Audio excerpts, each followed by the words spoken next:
اور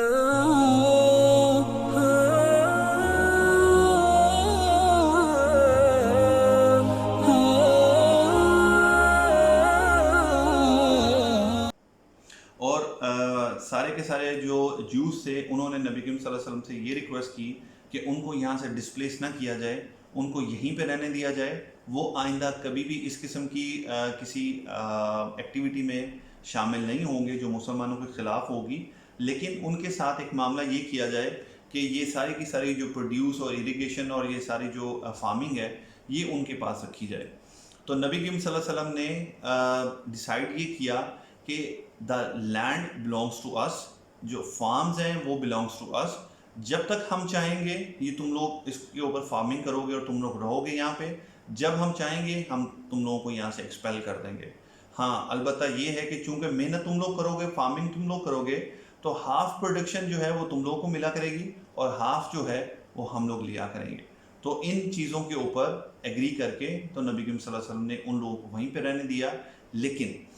جو خیبر کی فتح تھی وہ مسلمانوں کے لیے ایک بہت بڑا ٹرننگ پوائنٹ تھا، کیونکہ اب مسلمانوں کے پاس بہت سارا جو خزانہ ہے وہ آیا تھا، اور ہر سال میں نے آپ کو بتایا کہ خیبر کی پروڈکشن بہت زبردست ہوتی تھی، بڑی زرخیز زمین تھی، تو ہر سال بہت زیادہ مال جو ہے وہ مسلمانوں کے پاس آیا کرتا تھا، اور یہی وہ زمانہ تھا کہ جس کے اندر مسلمان جو ہیں وہ قدرے خوشحال ہو گئے اور لوگوں کے پاس there was enough to eat and have something, ٹھیک ہے۔ سو بیسیکلی یہ ٹائم وہ تھا خیبر کی فتح کے بعد۔ اور اسی میں جو حیی بن اخطب ہے جس کے بارے میں آپ کو بتایا کہ اس کی بیٹی، she was an elderly women, کوئی ینگ نہیں تھی، لیکن کیپٹیوز کے اندر وہ بھی آئی، اور being a daughter of the leader of that tribe, ان کو نبی کریم صلی اللہ علیہ وسلم نے وہ مسلمانوں کو دیکھا، وہ اسلام قبول کیا انہوں نے، اور پھر نبی کریم صلی اللہ علیہ وسلم نے ان کے ساتھ جو ہے وہ شادی کی، اور یہ بعد میں ام المومنین حضرت صفیہ رضی اللہ تعالیٰ عنہ جو ہیں یہ نام تھا ان کا، اور انتہائی پائس خاتون تھی اور بہت عبادت گزار تھی۔ اچھا جی، تو میں آپ کو یہ بتا رہا تھا کہ نبی کریم صلی اللہ علیہ وسلم نے فتح خیبر کے موقع پہ کچھ چیزوں کو پروہیبٹڈ کر دیا جو کہ پہلے کسی نہ کسی فارم کے اندر، مسلمانوں کے اندر بھی اور عربوں کے اندر بھی یہ چیزیں رائج تھیں۔ پہلی چیز جو ہے وہ نبی کریم صلی اللہ علیہ وسلم نے ایک نکاح کی ٹائپ تھی جو اس وقت ہوتی تھی کہ یوں میں سے کہ اس کی ایک ایکسپائری ڈیٹ ہوتی تھی، بیسیکلی وہ نکاح کیا جاتا تھا اور اس کے لیے ایک ٹائم کو سیٹ کر دیا جاتا تھا کہ 1 دن کے لیے، 4 دن کے لیے، 1 مہینے کے لیے، 2 مہینے کے لیے یہ نکاح ہے، اور اس کے بعد یہ نکاح جو ہے وہ ختم کر دیا جائے گا۔ اس کو نکاح متع کہا جاتا ہے، اور نبی کریم صلی اللہ علیہ وسلم نے اوتھینٹک احادیث ہے جس کے اندر یہ مینشن ہے کہ خیبر کے موقع پہ نبی کریم صلی اللہ علیہ وسلم نے اس کو ممنوع قرار دے دیا۔ دوسرا جو ہے وہ تھا ڈومیسٹیکیٹڈ ڈونکیز کو کنزیوم کرنے کا معاملہ۔ نبی کریم صلی اللہ علیہ وسلم نے خیبر کے موقع کے اوپر اس کو بھی ممنوع قرار دے دیا کہ یہ بھی اب الاؤ نہیں ہے۔ سو اگر آج کل کوئی گدھے کھلا رہے ہیں تو وہ بالکل غلط کر رہے ہیں، یہ بالکل بھی ٹھیک نہیں ہے اس کے حساب سے۔ تو میں نے آپ کو بتا دیا کہ کس وقت اللہ کے رسول صلی اللہ علیہ وسلم نے اس کو پروہیبٹڈ کر دیا تھا۔ اچھا جی، ایک اس کے ساتھ لنک کر لیتے ہیں حضرت ابو موسیٰ اشعری رضی اللہ تعالیٰ عنہ کی سٹوری۔ حضرت موسیٰ اشعری جو ہیں وہ ان صحابیوں میں سے ہیں کہ جنہوں نے بہت زیادہ احادیث جو ہیں وہ روایت کی ہیں نبی کریم صلی اللہ علیہ وسلم سے۔ یہ اپنے علاقے سے نکلے اور ان کا جو مقصد تھا وہ تھا مدینے پہنچنا۔ اب یہ بائی سی و بائی اوشن جو ہے وہ سفر کرتے آ رہے تھے، اور کہیں پہ طوفان وغیرہ میں کشتی جو ہے وہ ان کی بھٹک گئی، اور یہ جا پہنچے حبشہ میں۔ حبشہ میں جب یہ لوگ پہنچے تو وہاں پہ یہ حضرت جعفر بن طیار رضی اللہ تعالیٰ عنہ جو ہیں ان سے ملاقات ہوگی، جو مسلمانوں کو اس وقت وہاں پہ لیڈ کر رہے تھے بیسیکلی۔ تو یہ ان کے ساتھ ہی رہنے لگ پڑے، اور جب نبی کریم صلی اللہ علیہ وسلم نے صلح حدیبیہ کے بعد ان کو میسج بھیجا حبشہ میں کہ اب آپ لوگ جو ہے وہ واپس آ سکتے ہیں، اب لوگ واپس آ جائیں، تو یہ لوگ وہاں سے چلے، اور جب یہ واپس پہنچے تو پتہ لگا نبی کریم صلی اللہ علیہ وسلم خیبر کے لیے نکل چکے ہیں، تو وہ لوگ ان کے پیچھے ہی خیبر میں آ گئے۔ تو فتح خیبر کے دن جو ہے وہ نبی کریم صلی اللہ علیہ وسلم سے آ کے حضرت جعفر رضی اللہ تعالیٰ عنہ جو ہیں وہ ملتے ہیں، حضرت ابو موسیٰ اشعری اور باقی صحابی ان کے ساتھ ہوتے ہیں، اور حضرت محمد صلی اللہ علیہ وسلم بہت محبت کرتے ہیں حضرت جعفر سے، ہی از آلسو فرسٹ کزن، اور حضرت علی کے بڑے بھائی ہیں وہ، اور نریشنز میں آتا ہے کہ وہ جب حضرت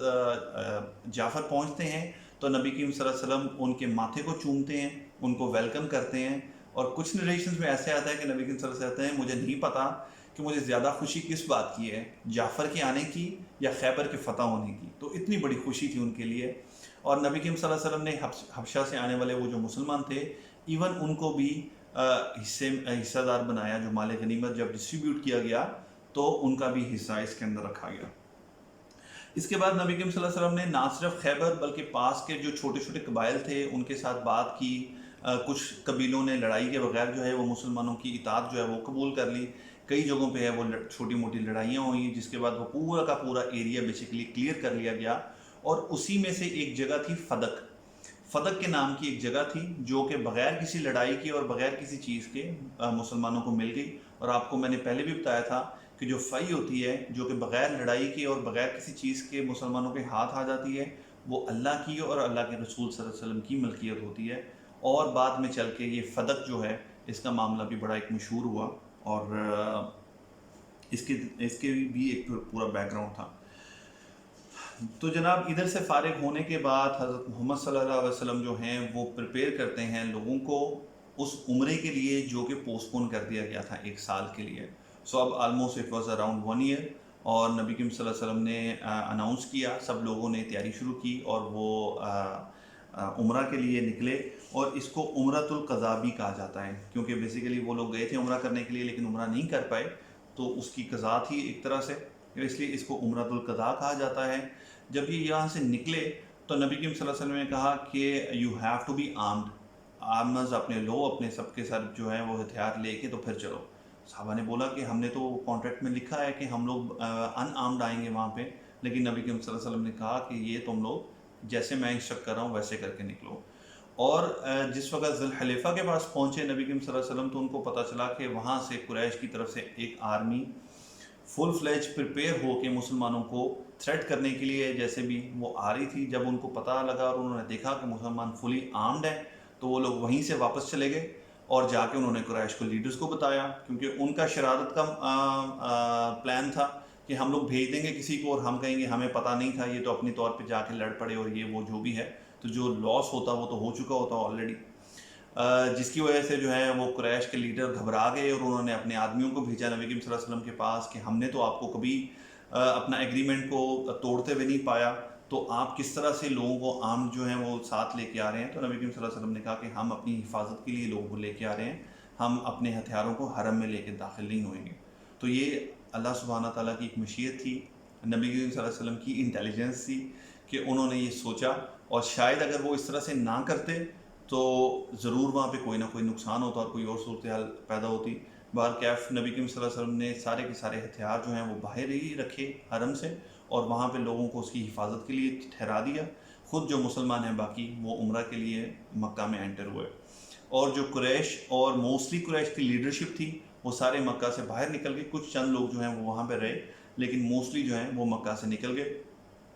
اب وہاں پہ بھی ایک بڑا انٹرسٹنگ قسم کا انسٹنس ہوتا ہے کہ یہ لوگ جا کے مکہ، آپ کو پتہ ہے کہ پہاڑیاں ہیں سائڈ پہ، تو وہ پہاڑیوں پہ جا کے بیٹھ جاتے ہیں اور دیکھ رہے ہیں کہ اب مسلمان آ رہے ہیں اور کیا کر رہے ہیں، تو وہ ایک طرح سے ان کا مذاق اڑا رہے ہیں، کیونکہ ان کا خیال تھا کہ مدینہ میں جب نبی کریم صلی اللہ علیہ وسلم گئے تو ایک بیماری تھی جو ہر سال آیا کرتی تھی، جو نبی کریم صلی اللہ علیہ وسلم کی دعا کے بعد وہ ختم ہو گئی وہاں سے، تو ان کا خیال تھا کہ یہ لوگ مدینہ سے آئے ہیں اور بہت ہی کمزور ہیں، ان کو تو ہم ایسے ہی ختم کر دیں گے۔ تو اس وقت نبی کریم صلی اللہ علیہ وسلم نے 2 چیزوں کا حکم دیا مسلمانوں کو کہ ایک تو اپنا دایاں کندھا جو ہے وہ انکور کریں، اور پہلے جو چکر ہیں اس کے اندر سینہ تان کے اور چیسٹ کو سٹرونگ کر کے اور بازوؤں کو پھیلا کے مرد جو ہیں وہ طواف کریں۔ جب یہ چیز انہوں نے کرنا شروع کی تو اللہ تعالیٰ نے ایک طرح سے روب ان کے اوپر ڈالا، اور ان کو لگا کہ یہ تو بڑے سٹرونگ مین ہیں، اور جس کی وجہ سے وہ لوگ پھر ہٹ گئے وہاں سے، اور 3 چکر ابھی انہوں نے طواف کے کیے تھے کہ اس کے بعد نبی کریم صلی اللہ علیہ وسلم نے ان کو منع کر دیا کہ اب آپ نارمل چلیں، لیکن اپنا کندھا جو ہے آپ ویسے ہی کھلا رکھیں گے جو مرد ہیں۔ اور یہ وہ چیز ہے کہ جس کی وجہ سے آج تک بھی جب طواف کیا جاتا ہے تو احرام کو اسی طریقے سے باندھا جاتا ہے، اور ابھی بھی جو طواف ہے اس کے پہلے 3 چکر عمرہ کے جو ہیں وہ ایسے کیے جاتے ہیں مارچ کی طرح، عام لوگوں کی طرح، اور اس کے بعد وہ نارمل طریقے سے چلا جاتا ہے۔ تو یہ معاملہ تھا، اور اس کے بعد نبی کریم صلی اللہ علیہ وسلم نے جو عمرہ تھا وہ کمپلیٹ کیا. وہاں پہ ایک خاتون تھی میمونہ بنت حارث جو کہ نبی کریم صلی اللہ علیہ وسلم کے ریلیٹیوز میں سے تھیں. بیسیکلی حضرت عباس رضی اللہ تعالیٰ عنہ کی ان لاز میں تھیں, جو کہ شروع سے مسلمان ہو گئیں اور ان کی فیملی نے ان کو وہاں پہ روک کے رکھا. بہت انہوں نے مشکل, آپ خود سوچیں نا کہ کتنا ٹائم نبی کریم صلی اللہ علیہ وسلم مکہ میں رہے, مکہ سے پھر مدینہ میں آگے, اور اب 8 ہجری تھی, تقریباً 7 ہجری, کہ جس کے اندر نبی کریم صلی اللہ علیہ وسلم واپس آ رہے ہیں. تو تب سے وہ اسٹک تھی وہاں پہ, اور چونکہ حضرت عباس کی ان لاز میں تھی تو انہوں نے کسی طرح بات کر کے اس خاتون کا جو ہے وہ اپنی فیملی سے چھڑوایا, اور نبی کریم صلی اللہ علیہ وسلم سے درخواست کی کہ میں ان کی شادی کے لیے ان کے ایز اے گارڈین آپ کو جو ہے وہ ریکویسٹ کرتا ہوں کہ آپ ان سے شادی کریں تاکہ ان کو ایک شیلٹر مل جائے اور یہ آپ کے ساتھ مدینہ جو ہے وہ جا سکیں. تو یہ آخری شادی تھی کہ جو نبی کریم صلی اللہ علیہ وسلم نے کی. Again she was an elderly lady. ساری کی ساری شادیاں جیسے جیسے جن حالات میں ہوئیں ان کے پیچھے کیا مصلحت ہوتی تھی, وہ ساری کی ساری شادیاں آپ نے دیکھ لیں کہ نبی کریم صلی اللہ علیہ وسلم نے کسی نہ کسی پرپس کی وجہ سے کی. اور بہت سارے لوگ جو ہیں نبی کریم صلی اللہ علیہ وسلم کی انڈر گارڈین شپ تھے کہ جن کو نبی کریم صلی اللہ علیہ وسلم سپورٹ کیا کرتے تھے, اور ان کو باقاعدہ ایک جسے کہتے ہیں کہ پراپر چھت اور رہنے کی جگہ دی, وہ نبی کریم صلی اللہ علیہ وسلم کی وجہ سے تھا ان لوگوں کو. اور یہ نبی کریم صلی اللہ علیہ وسلم کا نہیں, اور بھی صحابہ جو تھے وہ اس پرپس کے لیے شادیاں کیا کرتے تھے کہ لوگوں کو ٹیک کیئر کیا کریں. اور یہ معاملہ جو ہے وہ اس وقت تک ٹیبو نہیں تھا مسلمانوں کے اندر اور ایکسیپٹیبل تھا. تو یہ معاملہ تھا جو عمرۃ القضاء کا. عمرۃ القضاء کے ٹائم پہ مسلمانوں کو بہت زبردست جو ہے فوراً بعد خوشخبری ایک ملتی ہے. تو وہ سٹوری جو ہے وہ انشاءاللہ ہم ٹائی اپ کریں گے کل, اور کل پھر اس کو یہیں سے کنٹینیو کریں گے انشاءاللہ. So until tomorrow will meet again انشاءاللہ. السلام علیکم ورحمۃ اللہ وبرکاتہ.